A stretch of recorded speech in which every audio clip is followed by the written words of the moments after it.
হাওড়ায় গ্রামীণ হাসপাতালে অমানবিক দৃশ্য। গ্রামীণ হাসপাতালে নেই রোগী সুরক্ষা। গতকাল পেটের যন্ত্রণা নিয়ে হাসপাতালে ভর্তি হন এক মহিলা। সকালে হাসপাতালের সামনে রাস্তা থেকে তার দেহ উদ্ধার হয়েছে। হাজী এসটি মল্লিক গ্রামীণ হাসপাতালে নেই নিরাপত্তা। কিভাবে হাসপাতাল থেকে রোগী গেলেন রাস্তায়, কিভাবে তার মৃত্যু হলো?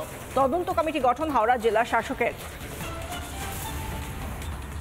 তার দেহ উদ্ধার হয়েছে এবং দেহ উদ্ধারের পরে নিয়ে যাওয়া হচ্ছে, কিন্তু এই যে তৎপরতা, যখন রাত্রিবেলা তিনি ভর্তি হন পেটের যন্ত্রণা নিয়ে এবং তারপর থেকে কিভাবে তার দেহ অথবা তিনি নিজে বাইরে এসে তার মৃত্যু হলো কিনা, এই গোটা বিষয়টা নিয়ে এখনো পর্যন্ত আধার রয়েছে। কেউ কিছু জানেন না, দ্বন্দ্ব রয়েছে। কিভাবে মৃত্যু হলো, কেনই বা তার বাইরে চলে এলো দেহ, হাসপাতালের বাইরে কেউ কি দেখতে পেলেন না, কেউ কি নজরদারির জন্য ছিলেন না, আদতে সেখানে কি সিসি ক্যামেরা আছে, সমস্ত বিষয়গুলো নিয়ে এখন দ্বন্দ্ব রয়েছে। এবং এই সমস্ত বিষয়গুলো জানার জন্য তদন্ত কমিটি গঠন হাওড়া জেলা শাসকের।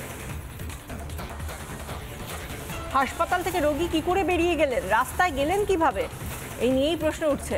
সকালে তার দেহ উদ্ধার হচ্ছে হাসপাতালের বাইরে থেকে। যে রোগী গতকাল রাতে অ্যাডমিশন হয়েছিল, যার হাসপাতালে যিনি ভর্তি হয়েছিলেন, তার দেহ কি করে বাইরে গেল?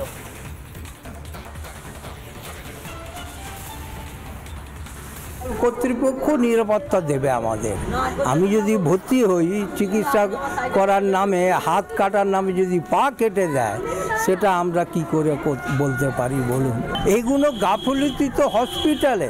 দেখি বাইরে বডিটা পড়ে রয়েছে, হসপিটাল গেটের সামনে বডিটা পড়ে রয়েছে। ডাক্তারবাবু যিনি ছিলেন তাকে জিজ্ঞাসা করলাম, ডাক্তারবাবু আপনি কি জানেন আপনার এখানকার একটা পেশেন্ট গতকাল রাতে ছিল, তার বডিটা এখন বাইরে পড়ে রয়েছে হাসপাতালে?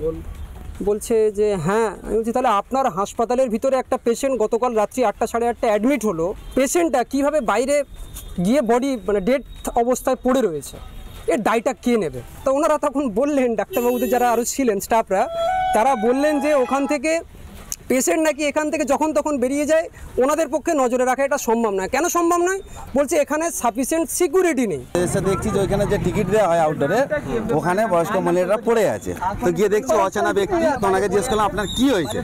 তো উনি বললেন যে আমার পেটে খুব পেন হচ্ছে, আমি ডাক্তারখানায় যাবো। বললাম এখান থেকে আমরা 4-5 জন মিলে তুলে নিয়ে গেলাম, ভিতর থেকে ট্রলি নিয়ে এলাম, ট্রলি নিয়ে এসে তুলে ভিতরে দিয়ে এলাম।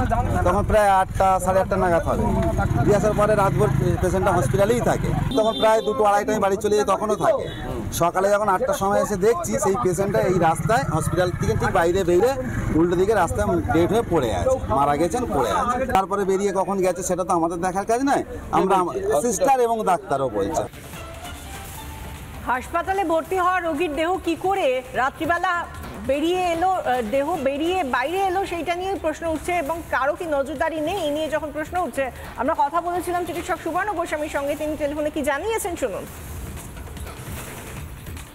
রাত্রিবেলায় রাত 12টার সময় পেশেন্ট সেন্সাস নেওয়া হয়, অর্থাৎ পেশেন্ট গুনে গুনে দেখা হয় এবং হচ্ছে যে কতজন ভর্তি খাতায় কলমে তার সাথে মেলানো হয়। যদি কোনো পেশেন্ট অনুপস্থিত থাকে, তাকে যদি না পাওয়া যায়, তাহলে তাকে অ্যাবসকন্ডেড অর্থাৎ হচ্ছে পলাতক হিসেবে দেখিয়ে ইমিডিয়েটলি পুলিশ ইন্টিমেশন করতে হয়।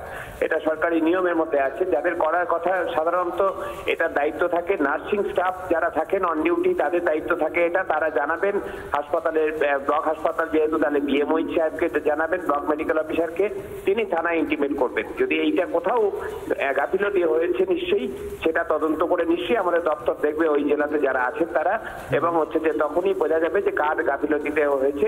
একদমই হওয়া উচিত নয়, অবাঞ্ছিত।